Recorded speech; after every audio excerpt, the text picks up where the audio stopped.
પ્રથમ જ્ઞાન સત્ર વિરામે આરતીમાં પણ સહભાગી થવા સૌને વિનંતી કરતા આરતીમાં સામેલ થનારા પોથી યજમાનશ્રીઓ,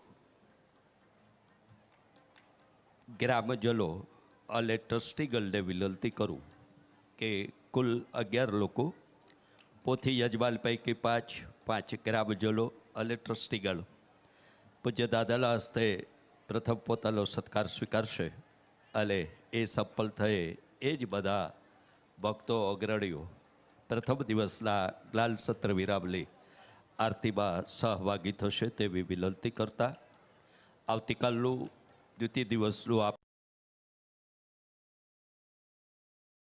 થશે. યોગ્ય વ્યવસ્થા બેઠકની જે ગોઠવાઈ છે એ મુજબ આપણે આપણું સ્થાન લઈશું.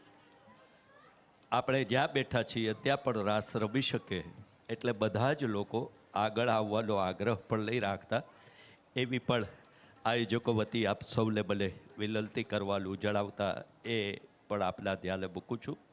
બાળકો પણ ખાસ આવલ જાવલ ન કરે.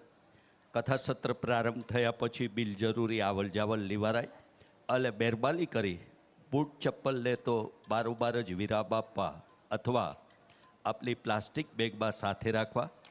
પાણી માટે પણ એક પાણીની બોટલ જ આપણે સાથે રાખીએ જેથી કથા પ્રવાહ દરમિયાન આપણે પણ પાણી માટે ઊભું ન થવું પડે અને આપણે એવી કોઈ વ્યવસ્થા ગોઠવવાની આવશ્યકતા પણ ઊભી ન થાય એવી કેટલીક કાળજી લેવાની વિનંતી સાથે ફરી પોથી યજમાન 5 ગ્રામજનો અને ટ્રસ્ટીગણ પૈકી ટ્રસ્ટીશ્રીને વિનંતી કરું કે આરતી પ્રથમ દિવસની સફળ કરીએ.